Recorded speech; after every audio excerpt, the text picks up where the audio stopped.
Hello दोस्तों, हमारे YouTube channel competitors club में आपका फिर से स्वागत है। सामान्य विज्ञान की पिछली क्लास में हमने प्रकाश के बारे में देखा था और प्रकाश में परावर्तन का अध्ययन किया था। समतल दर्पण, अवतल दर्पण और उत्तल दर्पण में परावर्तन का हमने अध्ययन किया था और अंत में जो है दर्पण सूत्र उसके बारे में पढ़ा था। आज के इस वीडियो में हम पिछली वीडियो से आगे देखेंगे। आज की इस वीडियो में हम देखेंगे प्रकाश के अपवर्तन के बारे में, और समय बचा तो उसके बाद हम विवर्तन की घटना को भी देख लेंगे। तो परावर्तन में जैसा हम देख रहे थे दोस्तों, प्रकाश जो है किसी सतह पर पड़ रही थी और वहां से बाउंस बैक हो जा रही थी, परावर्तित हो जा रही थी। क्या हो यदि प्रकाश जो है एक माध्यम से दूसरे माध्यम में गमन करे, यानी परावर्तित ना हो बल्कि उस माध्यम से होकर गुजरे। तो हम क्या देखते हैं कि प्रकाश का जो वेग होता है वो अलग अलग माध्यम में अलग अलग होता है। तो प्रकाश का वेग जो होता है माध्यम के अनुसार परिवर्तित होता है। का वेग निर्भर करता है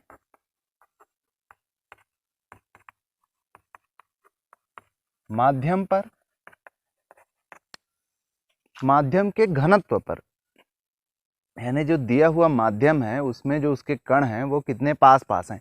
यदि वो अधिक पास पास हैं तो वो अधिक घनत्व, उसका घनत्व अधिक होगा। यदि वो दूर दूर हैं तो उसका घनत्व कम होगा।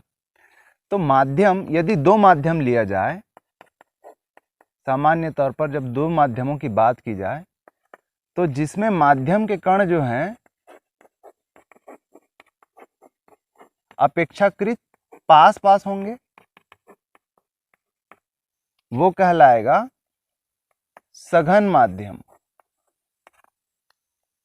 और माध्यम के कण जिसमें अपेक्षाकृत दूर दूर होंगे वो कहलाएगा विरल माध्यम।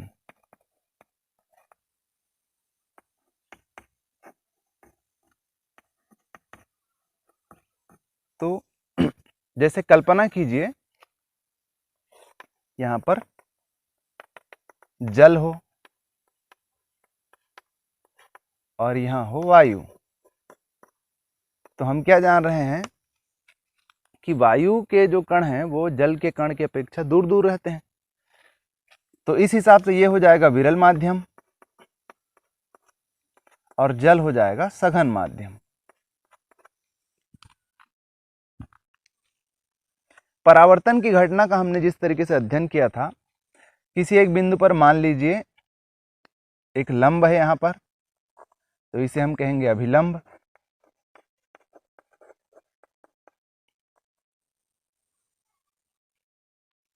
अब इस बिंदु पर यदि कोई प्रकाश की किरण आपतित होती है, गिरती है,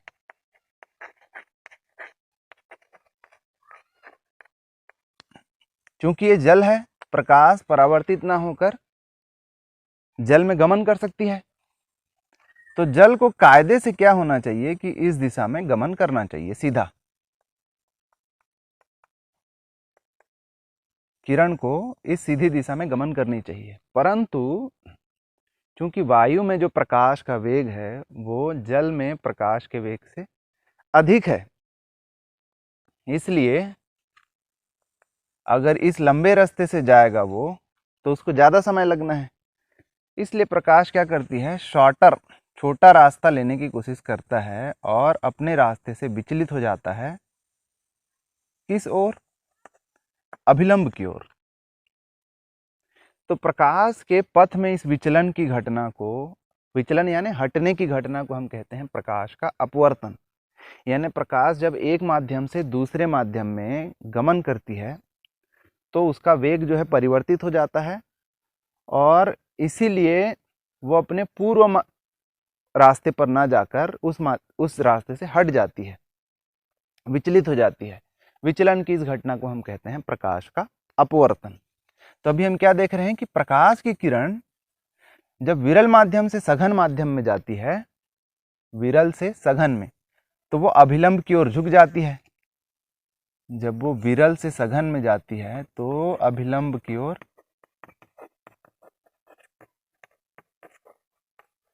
झुकती है। इसका ठीक उल्टा, जब वो सघन से विरल की ओर जाएगी तो अभिलंब से दूर हटेगी। दोनों चीजें आपको याद रखनी है। तो जैसे इसी रास्ते को अगर मैं परिवर्तित कर दूं, तो अगर प्रकाश उल्टे जाए तो फिर वो जल से वायु की तरफ जा रही होगी, यानी सघन माध्यम से विरल माध्यम की तरफ, तो वो अभिलंब से देखिए दूर हट रही है। ये रास्ता इसका होना चाहिए अगर इस रास्ते से जाए तो प्रकाश में ये विचलन की जो घटना है माध्यम परिवर्तित होने पर, वो कहलाती है अपवर्तन।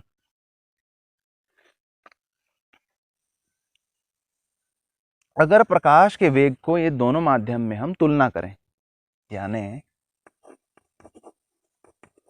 वायु में प्रकाश का वेग बटे जल, या फिर जल की जगह और कोई भी माध्यम होता, जल में प्रकाश का वेग, तो ये जो तुलना है, अगर मान लिया जाए प्रकाश का वेग वायु में c है और जल में ये v है, तो ये जो अनुपात है प्रकाश के वेग का, वो कहलाता है माध्यम का अपवर्तनांक। माध्यम का अपवर्तनांक। अभी माध्यम कौन सा है यहाँ पे? जल। तो जल का अपवर्तनांक यदि वायु के सापेक्ष देखें तो वायु में जो प्रकाश का वेग होगा उसको भाग दे दीजिए जल में प्रकाश के वेग से, वो कहलाएगा माध्यम का या फिर जल का अपवर्तनांक। परावर्तन की घटना में हम क्या देखते थे कि जो आपतन का कोण होता है वो परावर्तन के कोण के हमेशा बराबर होता है, परंतु यहाँ पे ऐसा नहीं है। हम देख रहे हैं कि जब वो विरल माध्यम से सघन माध्यम में जा रहा है तो जो परावर्तन या जो अपवर्तन का कोण है वो कम हो जा रहा है। तो अगर इसको मान लिया जाए आपतन का कोण और इसको मान लिया जाए अगर रिफ्रैक्शन, अपवर्तन रिफ्रैक्शन का कोण, तो इन दोनों की जो ज्या होती है, यानी आपतन कोण की ज्या और अपवर्तन कोण की ज्या में एक निश्चित अनुपात होता है। ज्या मतलब sine i by sine r जो होता है उसमें एक निश्चित अनुपात होता है जिसे हम न्यू से दिखाते हैं। इसे ही हम कहते हैं माध्यम का अपवर्तनांक।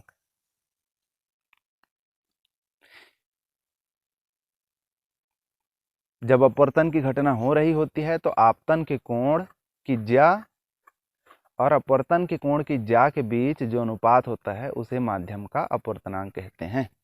तो दोनों ही तरीके से माध्यम का अपवर्तनांक निकल सकता है, साइन आई बटे साइन आर से, या फिर प्रथम माध्यम में यानी वायु में प्रकाश का वेग अनुपात जल में प्रकाश का वेग। तो सामान्य तौर पर याद रखने के लिए याद रख लीजिए कि जल का जो अपवर्तनांक होता है वायु के सापेक्ष, जल का अपवर्तनांक वो होता है 1.33, और कांच का जो अपवर्तनांक होता है वायु के सापेक्ष वो होता है 1.5। ये हो गई अपवर्तन की घटना। ये जो नियम है, ये जो अनुपात का नियम है, इसे हम स्नेल का नियम भी कहते हैं। स्नेल का नियम या फिर स्नेल के अपवर्तन का नियम, साइन आई बटे sine r is equal to mu माध्यम का अपवर्तनांक। ये तो हो गई अपवर्तन की घटना। अब हम देख लेते हैं अपवर्तन की घटना पर आधारित प्रकाशिकी, यानी सीधे सीधे तौर पे कहें तो लेंसों में प्रकाश का अपवर्तन कैसे होता है। अच्छा, लेंसों के बारे में पढ़ने से हम पहले देख लेते हैं कि दैनिक जीवन में कहां कहां पर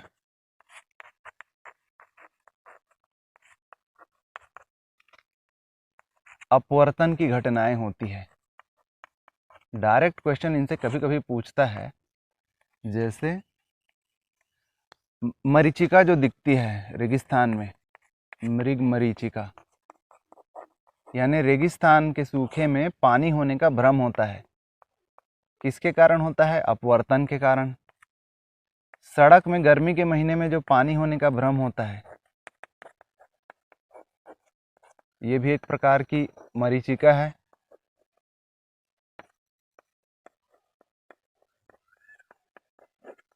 अक्सर गर्मियों में होता है।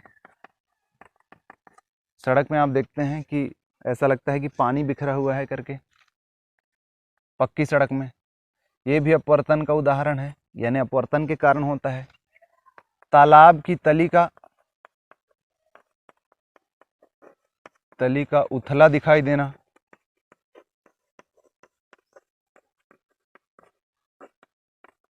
अपवर्तन की घटना है। तारों का टिमटिमाना,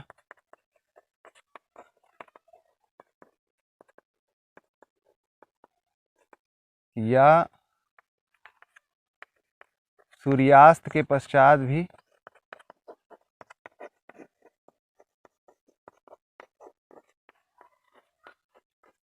सूर्य का दिखाई देना।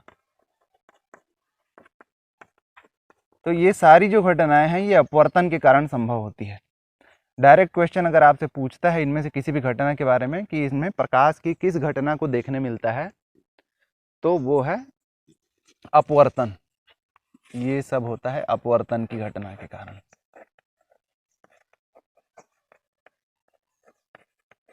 एक नंबर का डायरेक्ट क्वेश्चन इनसे पूछ सकता है, याद रखिएगा।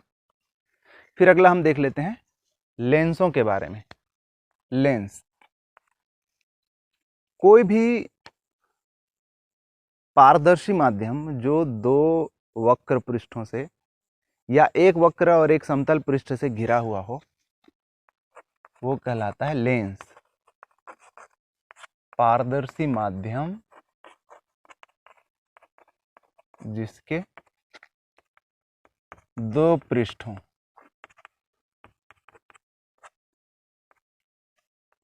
ये कहलाता है लेंस। अब इसमें से एक पृष्ठ जो हो सकता है, प्रथम पृष्ठ, वो वक्र हो सकता है। द्वितीय पृष्ठ जो होता है वो वक्र भी हो सकता है या समतल भी हो सकता है। तो उदाहरण के तौर पर जैसे ये है, जैसे ये है,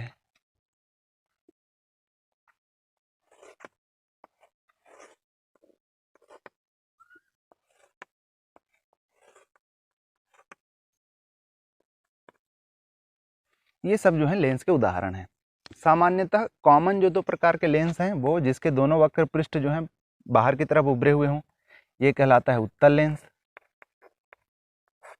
और जिसके दोनों वक्र सतह जो है मध्य में चिपटे हुए हों, वो कहलाता है अवतल लेंस।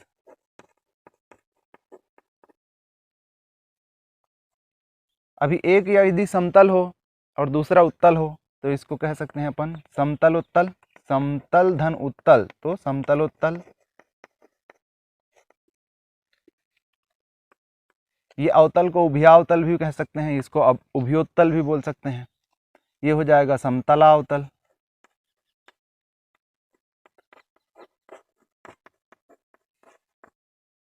एक तरफ समतल है और दूसरा जो है अवतल है। या ऐसा हो सकता है कि एक तरफ जो है अवतल हो और दूसरी तरफ जो है उत्तल हो,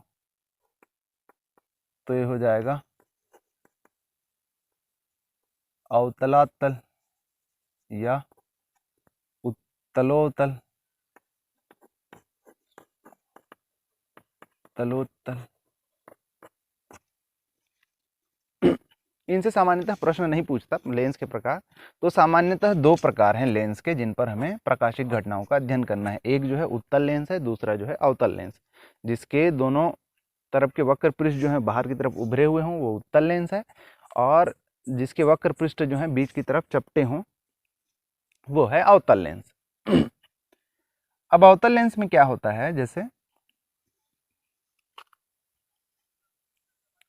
अवतल लेंस में प्रकाशिक घटनाओं को हम देख लेते हैं। अवतल और उत्तल लेंस में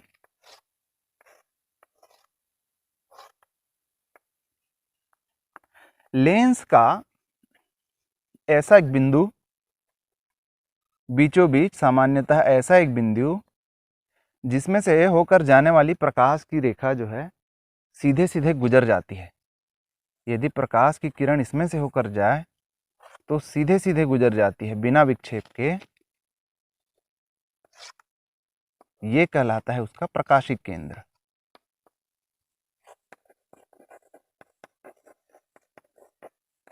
प्रकाशिक केंद्र बीचों बीच, सामान्यतः लेंस के बीचों बीच ऐसा पॉइंट जिसमें से होकर जाने वाली प्रकाश की किरण बिना अपवर्तन के, ध्यान दीजिएगा चूंकि ये लेंस जो है सामान्यतः कांच के बने होंगे तो ये सघन माध्यम होगा और बाहर वायु है जो कि विरल माध्यम में है। तो कायदे से होना क्या चाहिए कि प्रकाश की किरण यदि इसमें से होकर गुजरती है तो अपना मार्ग परिवर्तित कर देगी अपवर्तन के कारण, परंतु एक ऐसा पॉइंट है जहां से होकर जाने वाली किरणें जो है सीधी निकल जाती हैं, तो उस पॉइंट को हम कहते हैं प्रकाशिक केंद्र, ऑप्टिकल सेंटर। अभी इस सेंटर से होने वाले एक अक्ष की कल्पना करिए जिसे हम कहेंगे मुख्य अक्ष या प्रकाशिक अक्ष।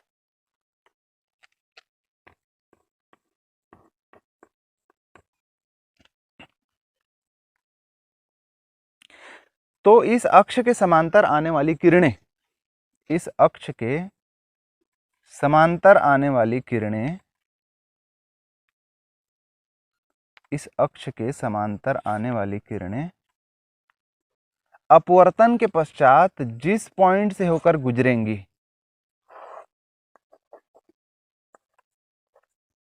इस अक्ष के समांतर आने वाली किरणें अपवर्तन के पश्चात जिस पॉइंट से होकर गुजरेंगी उसे हम कहेंगे उनका फोकल पॉइंट एफ।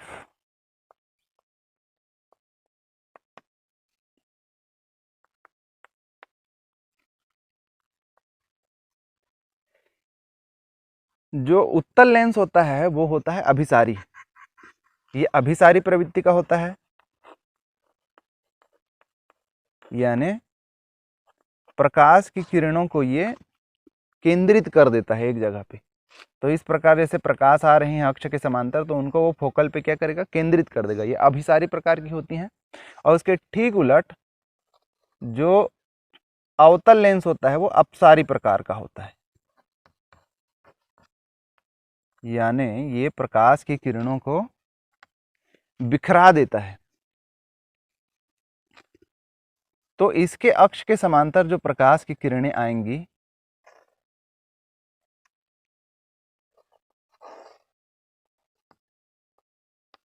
उनको ये क्या कर देता है, बिखरा देता है।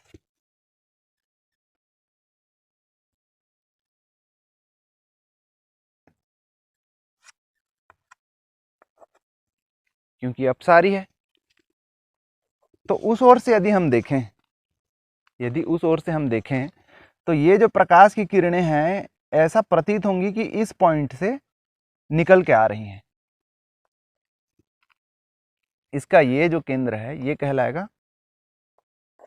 फोकस केंद्र, फोकल केंद्र, फोकल सेंटर, मुख्य फोकस। तो अभिसारी लेंस या फिर उत्तल लेंस में क्या होगा कि अक्ष के समांतर आने वाली किरणें जिस बिंदु पर जाकर मिल जाएंगी अपवर्तन के पश्चात, वो बिंदु उसका कहलाएगा फोकल पॉइंट। और प्रकाशिक केंद्र से दूरी कहलाएगी फोकस दूरी। इसके उलट अपसारी में या फिर अवतल लेंस में अक्ष के, मुख्य अक्ष के समांतर आने वाली किरणें अपवर्तन के पश्चात जिस बिंदु से आती हुई प्रतीत होंगी, ध्यान दीजिएगा यहाँ पे ये पॉइंट पे मिलेंगी नहीं, जिस बिंदु से आती हुई प्रतीत होंगी वो बिंदु कहलाएगा उसका मुख्य फोकस। और ऑप्टिकल सेंटर से या प्रकाशिक केंद्र से उसकी दूरी कहलाएगी फोकस दूरी। तो गणना के लिए सामान्य तौर पर जहां पे जो फोकस दूरी होती है उसको दोनों तरफ ले लिया जाता है, उसकी इक्विवेलेंट दूरी।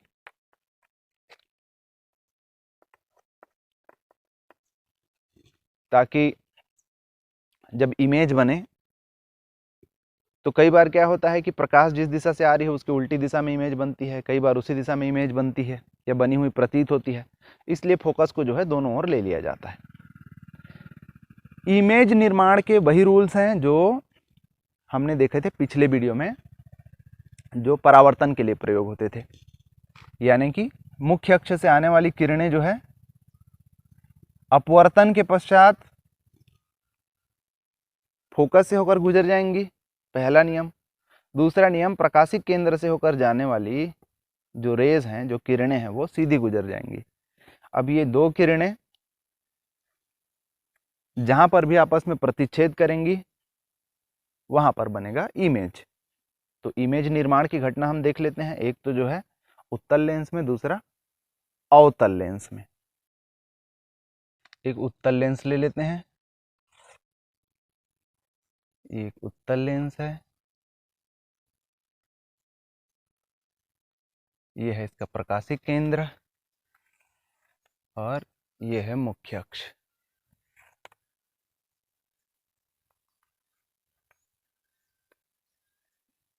यहाँ कहीं पे होगा इसका 2f और यहाँ कहीं पे होगा f। f 2f 2f को पिछली क्लास में हमने देखा, जिसको मैं आर ले रहा था, उसको c भी लेते हैं। c का मतलब होता है centre of curvature. Centre of curvature यानी वक्रता केंद्र। सामान्यतः इसको 2f लेके अपन काम चला लेते हैं क्योंकि वो फोकस दूरी का जस्ट डबल होता है। अब मान के चलिए कि फोकस और प्रकाशिक केंद्र के बीच में कोई एक वस्तु रखी हुई हो, ए बी। तो प्रकाश की जो किरण मुख्य अक्ष के समांतर आएगी वो परावर्तन के अपवर्तन के पश्चात फोकस से होकर गुजर जाएंगी। ठीक है। दूसरा, प्रकाश की जो किरण ऑप्टिकल सेंटर से होकर जाएगी वो सीधे सीधे निकल जाएगी।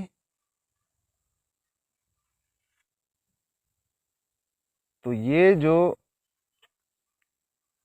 दो किरणें हैं यहां कहीं पे क्रॉस करेंगी।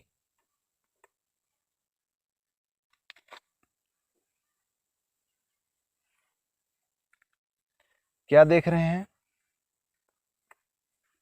कि ए बी का जो प्रतिबिंब है, ए डैश बी डैश, वो काफी बड़ा बन रहा है और उल्टा बन रहा है। तो ये आपने देखा होगा कि एक सामान्य जो मैग्नीफाइंग ग्लास होता है वो एक उत्तल दर्पण का बना होता है। सामान्य मैग्नीफाइंग ग्लास उत्तल दर्पण का बना होता है। उसके नीचे पीछे जो वस्तु हम रखते हैं उसका बहुत बड़ा यानी आवर्धित चित्र बना करके देता है। वो इसी कारण, क्योंकि फोकस और प्रकाशिक केंद्र के बीच जब कोई छोटी वस्तु रखी जाती है उत्तल लेंस में, तो वो उसका जो है आवर्धित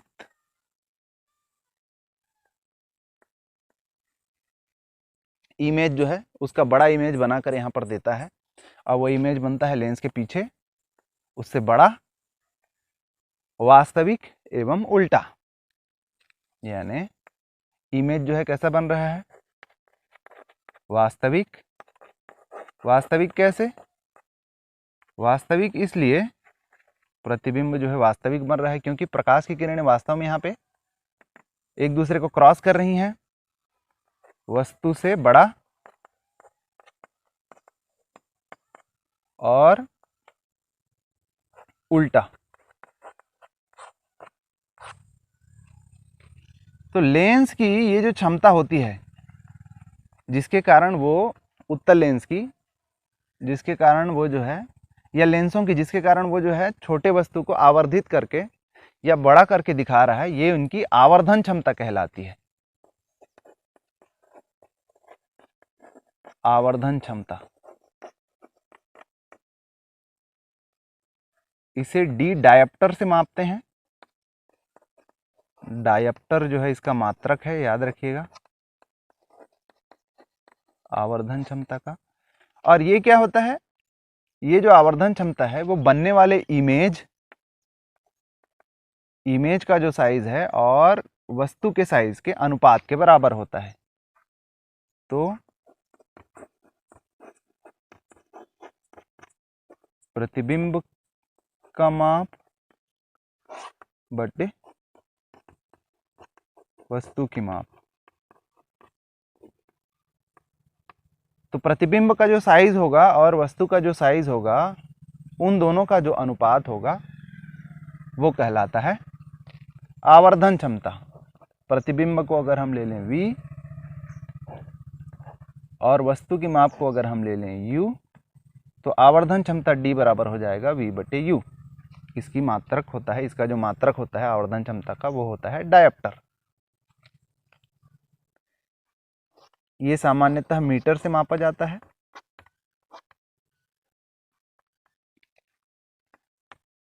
यानी वस्तु की माप या फिर प्रतिबिंब की जो माप होगी वो मीटर से मापा जाएगा और जो अनुपात आएगा वो कहलाएगा उतना डायप्टर। तो ये तो हो गई उत्तल लेंस की बात। अब हम देख लेते हैं अवतल लेंस पे। अवतल लेंस पे इमेज निर्माण देख लेते हैं।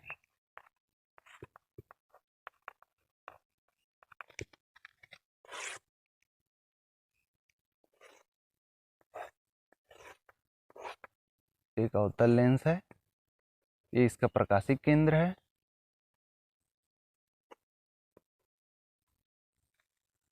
और ये f मान लीजिए, ये 2f, और मान के चलिए कि कोई एक वस्तु यहाँ पर ए बी f और 2f के बीच में रखी हुई हो। तो इससे जाने वाली जो किरण होगी, जो मुख्य अक्ष के समांतर जाएगी, जान रहे हैं कि ये अपसारी लेंस है, प्रकाश की किरण को बिखरा देती है। तो ये इस दिशा में बिखर जाएगी और प्रतीत ऐसा होगा कि वो f से होकर के आ रही हैं। जब हम उधर से देखेंगे, इधर से यदि हम देखेंगे तो ऐसा प्रतीत होगा कि वो f से होकर आ रही हैं। दूसरा, प्रकाशिक केंद्र से होकर जाने वाली जो किरण है वो सीधी निकल जाएगी, उसमें कोई विचलन नहीं होगा।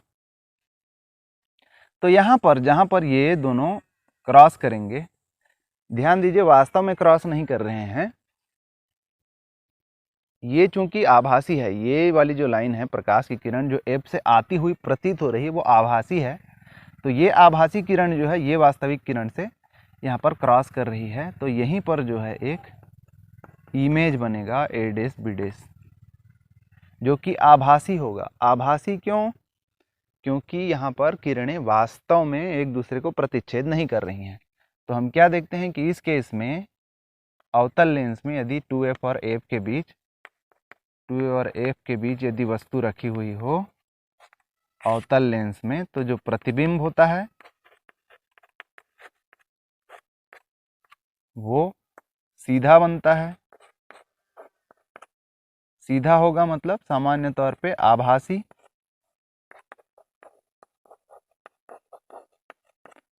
वस्तु से छोटा।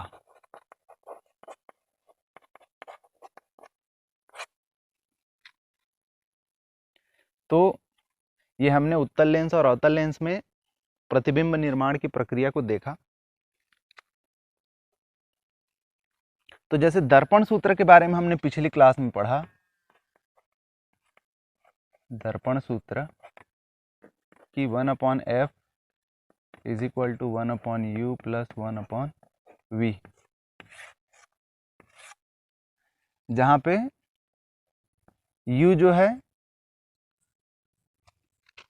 जो है वो ध्रुव से वस्तु की दूरी थी और v जो है वस्तु से प्रतिबिंब की दूरी थी और f जो है फोकस दूरी है। तो जो इसी की तरह लेंस सूत्र भी होता है। लेंस सूत्र में ध्यान रखिए 1/f जो होता है वो होता है 1/v माइनस 1/u।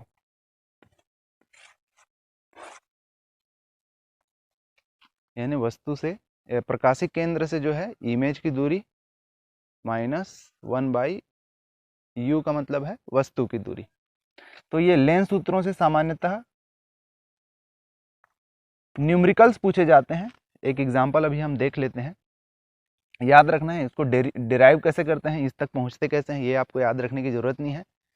तो दर्पण सूत्र और लेंस सूत्र याद रखिए। फिर आप याद रखिए आवर्धन, जो अभी हमने देखा थोड़ी देर पहले, D बराबर V/U, यानी अभी यहाँ पे जो V है आवर्धन में, वो केंद्र से इमेज की दूरी नहीं है, बल्कि इमेज का साइज है, और U जो है वस्तु का साइज है, ये याद रखिए। या इसी को D = 1/F, फोकस दूरी का जो होता है उल्टा 1/, फोकस दूरी भी होता है, इसका मात्रक डायप्टर। ये दोनों चीजें हमने देखी। एक न्यूमेरिकल देख लेते हैं। प्रश्न है, एक वस्तु 10 सेंटीमीटर फोकस दूरी वाले अवतल दर्पण से 15 सेंटीमीटर की दूरी पर रखी हुई है, प्रतिबिंब की स्थिति ज्ञात करें। चलिए हल कर लेते हैं। दर्पण सूत्र हमें पता है, क्योंकि दर्पण की बात हो रही है। 1/F = 1/U + 1/V।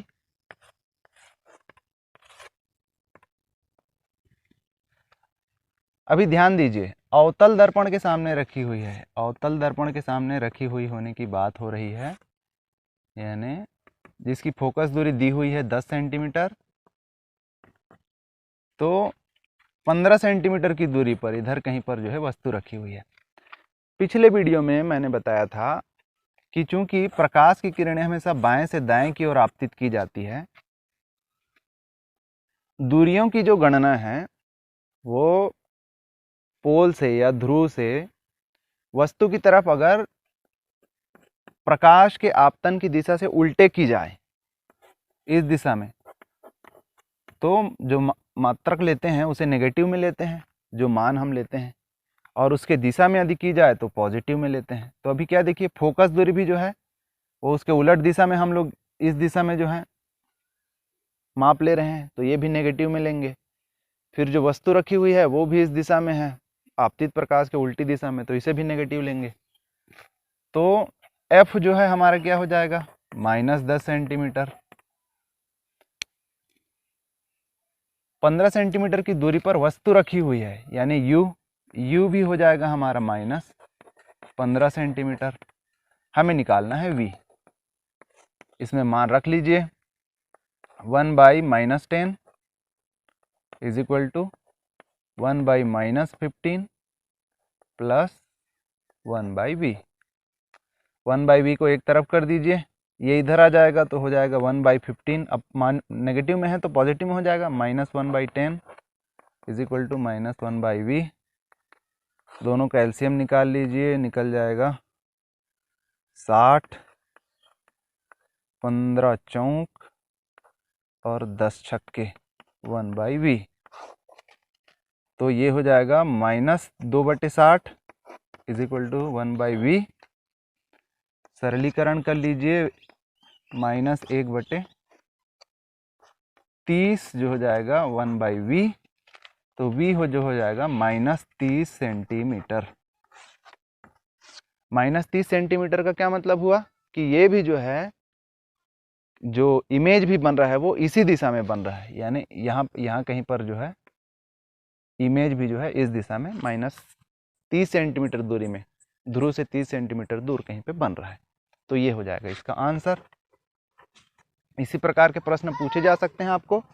दोनों सूत्र याद रखना है, दर्पण सूत्र याद रखना है, लेंस सूत्र याद रखना है, और इनसे अगर न्यूमेरिकल सामान्य तौर पे पूछे ही जाते हैं तो वो आप आसानी से बना सकते हैं। फिर हम देख लेते हैं मानव नेत्र। यहाँ पर मानव नेत्र का मैंने एक डायग्राम बनाया हुआ है।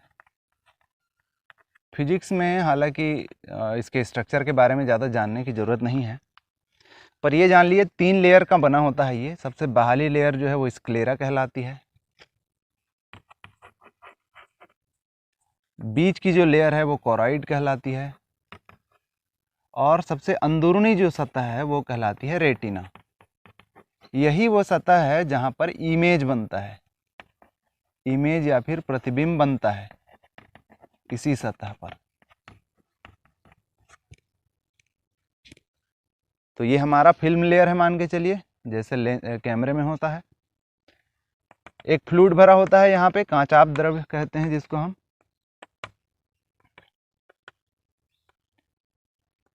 ये सारे लेयर्स जो होते हैं एक स्पॉट से एक नली प्रदान करते हैं, जहाँ से सारी ऑप्टिकल्स नर्व हैं, आँख में जितने भी नर्व्स हैं वो होकर ब्रेन को जाते हैं, मस्तिष्क को जाते हैं।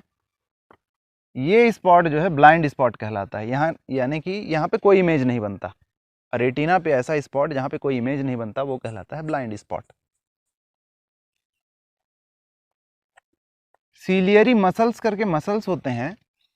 सीलियरी मसल्स जो लेंस होता है ह्यूमन का, आई का जो लेंस होता है, जो वास्तव में होता है एक उत्तल लेंस कॉन्वेक्स लेंस, उसको पकड़ के रखती हैं।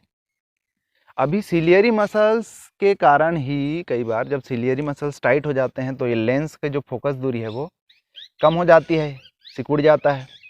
और ये सीलियरी पेशी ही कभी कभी जब यानी बुढ़ापे में जब ये कमज़ोर हो जाती हैं तो लेंस जो है ज़्यादा चपटा हो जाता है, यानी उसकी फोकस दूरी बढ़ जाती है। तो सीलियरी मसल्स के कारण भी जो है लेंस का जो फोकस है वो चेंज होते रहता है। कभी कभी हमको नज़दीक की चीज़ों को देखने के लिए, दूर की चीज़ों को देखने के लिए लेंस की फोकस दूरी को एडजस्ट करना पड़ता है। तो फोकस दूरी को एडजस्टमेंट का काम जो होता है वो सीलियरी पेशियाँ ही करती हैं, सीलियरी मसल्स ही करती हैं। तो ज़्यादातर जो दिक्कत आती है ह्यूमन आई में वो सीलियरी मसल्स से होने वाले सिकुड़न या फिर दबाव के कारण जो है लेंस की जो फोकस दूरी चेंज हो जाती है उसके कारण आती है। तो स्क्लेरा जो होती है बाहरी लेयर, वो एक जगह जो है सामने फूली हुई होती है जिसे हम कॉर्निया कहते हैं। और सीलियरी मसल से ढके होने के बाद जो जगह यहाँ पे खुले हुए रहते हैं लेंस का, उसे हम कहते हैं पुतली या पुपिल। कॉर्निया और लेंस के बीच में भी फ्लूइड भरा होता है जिसे एक्वस फ्लूइड या फिर जली द्रव कहते हैं। और पुतली के बाद जो है कुछ मसल्स यहाँ पे दिखाई देते हैं जिन्हें हम कहते हैं आयरिश। तो अपने को ये नहीं जानना है, फिजिक्स में हमको सिर्फ ये जानना है कि चूंकि उत्तल लेंस होता है तो प्रकाश की किरणें जब इससे होकर आती हैं तो वो कहीं पे फोकस करती हैं। हम जानते हैं कि उत्तल लेंस जो होता है अभिसारी होता है, तो जो भी प्रकाश की किरणें इसमें से होकर आती है वो अपवर्तन के पश्चात फोकस करती हैं। कहाँ पर?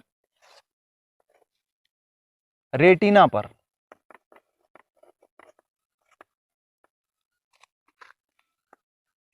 यहाँ पर फिर इमेज बनता है, प्रतिबिंब बनता है, और इस तरीके से जो है हम जो बाहर की चीज़ें देखते हैं उसको समझ पाते हैं। अब कोई कारण से यदि ऐसा हो कि इसकी फोकस दूरी बदल जाए, जैसा मैं कुछ कारण बता रहा था सीलियरी पेशियों के कारण, तो अगर इसकी फोकस दूरी बदल जाए तो ये जो प्रतिबिंब निर्माण का जगह है वो भी बदल जाएगा। अभी इसकी फोकस दूरी यदि कम हो जाए, फोकस दूरी कम हो जाए यानी सीलियरी मसल्स अगर इसको प्रेशर करें, ये फूल जाए और फोकस दूरी यदि कम हो जाए तो क्या होगा उस केस में कि आने वाली जो किरणें हैं वो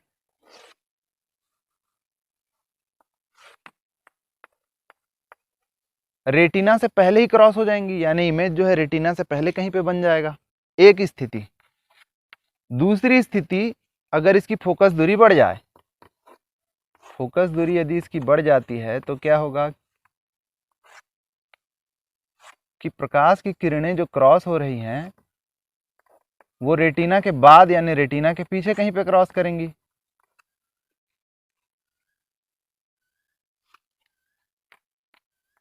ये दोनों ही स्थितियां जो है दृष्टि दोष है। यानी अगर फोकस दूरी चेंज हो रही है किसी कारण से लेंस की, और उसके कारण जो इमेज है एक जब वो रेटिना के पहले बन रहा है और दूसरा जब वो रेटिना के बाद बन रहा है, ये दोनों ही स्थिति जो है वो दृष्टि दोष कहलाते हैं। तो पहली जो स्थिति है जिसमें इमेज रेटिना के पहले बन रहा है इसे हम कहते हैं निकट दृष्टि दोष।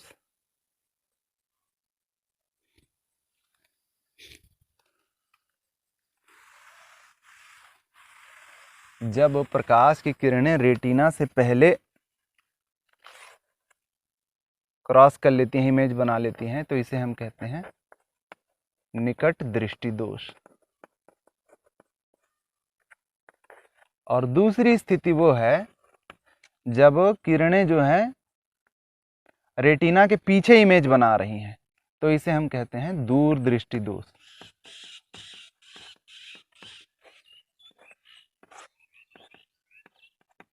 अच्छा, एक्सप्लेनेशन जो होता है वो इसके ठीक उल्टा होता है। जब हम बोलते हैं कि निकट दृष्टि दोष क्या है करके, तो ऐसा लगता है निकट की दृष्टि में दोष है, यानी नजदीक की चीजें देखने में दोष हो रही हैं, पर होता इसका उल्टा है। इसमें निकट की वस्तुएं तो साफ दिखाई देती हैं, निकट की वस्तुएं साफ दिखाई देती हैं, दूर की वस्तुएं दिखाई नहीं देती। दूर की वस्तुएं देखने में परेशानी आती है। इसके ठीक उलट दूर दृष्टि दोष में दूर की जो दृष्टि है उसमें दोष नहीं है, यानी दूर की वस्तुएं तो जो है साफ दिखाई देती हैं, दूर की वस्तुएं देखने में प्रॉब्लम नहीं है, पर निकट की वस्तुएं देखने में प्रॉब्लम है इसमें। यानी जो नाम हम बोल रहे हैं उसके ठीक उलट। तो आपको यह ध्यान रखना है कि दृष्टि में दोष है। अगर आप निकट दृष्टि दोष बोलते हैं तो इसका मतलब निकट की दृष्टि में दोष नहीं है, दूर की दृष्टि में दोष है। और अगर दूर दृष्टि दोष बोलते हैं तो इसमें दूर की दृष्टि में, यानी दूर की चीजें देखने में दोष नहीं है, बल्कि निकट की वस्तुएं देखने में तेज है। तो ये जो निकट या जो दूर हम बोल रहे हैं वो इस हिसाब से बोल रहे हैं कि प्रकाश की आने वाली जो किरणें हैं आंख से होकर वो कहाँ पर क्रॉस कर रही हैं, इमेज कहाँ पे बना रही हैं।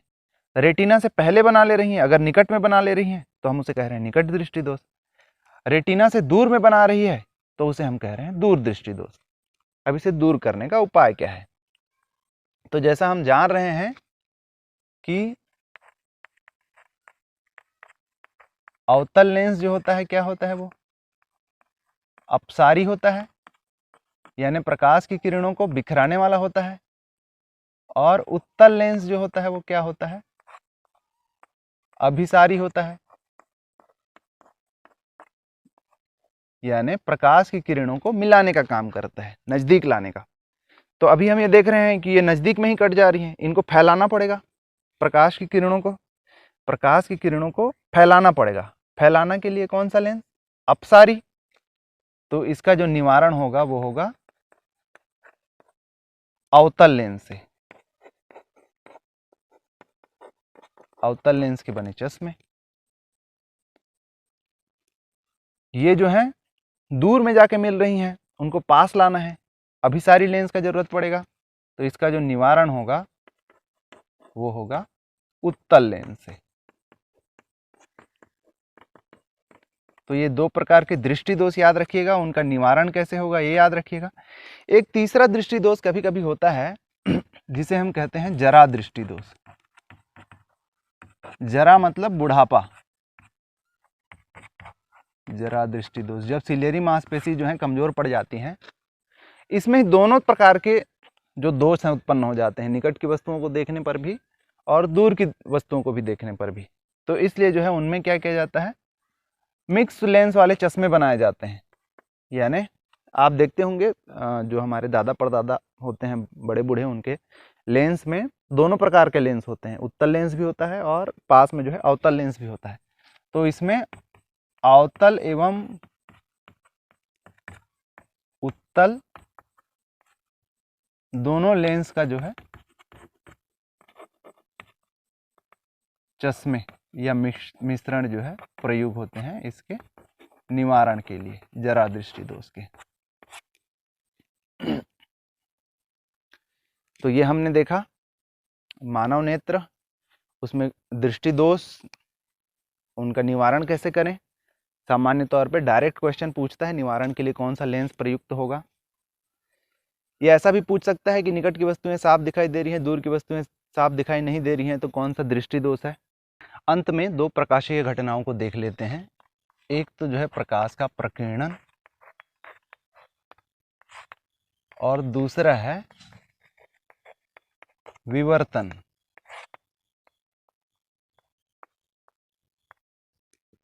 प्रकीर्णन का मतलब होता है बिखरना, बिखराव। तो प्रकाश के रास्ते में जब कोई वस्तु आ जाती है तो वो प्रकाश को जो है बिखरा देता है, इसे हम कहते हैं प्रकाश का प्रकीर्णन। बिखराव।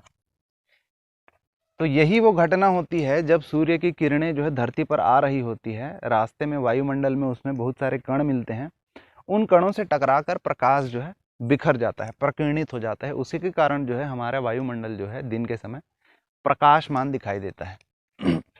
और ये प्रकीर्णन की घटना के कारण ही आकाश जो है नीला दिखाई देता है।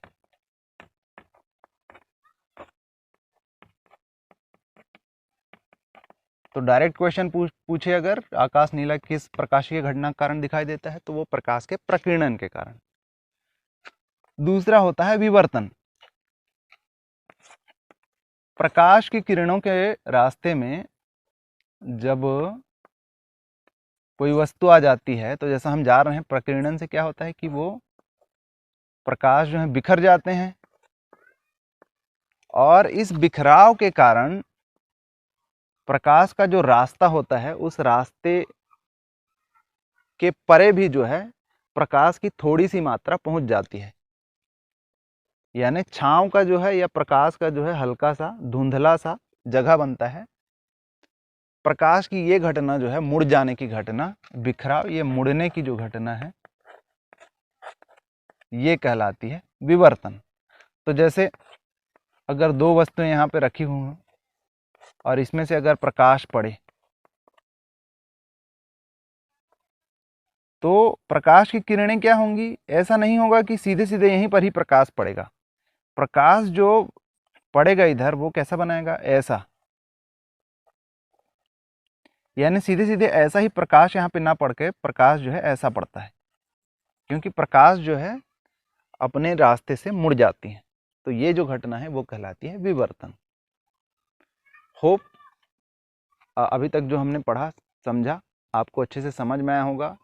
ये वीडियो यदि अच्छा लगे इसे अपने दोस्तों के साथ शेयर करिए और हमारे चैनल कॉम्पिटिटर्स क्लब को सब्सक्राइब करना ना भूलिए।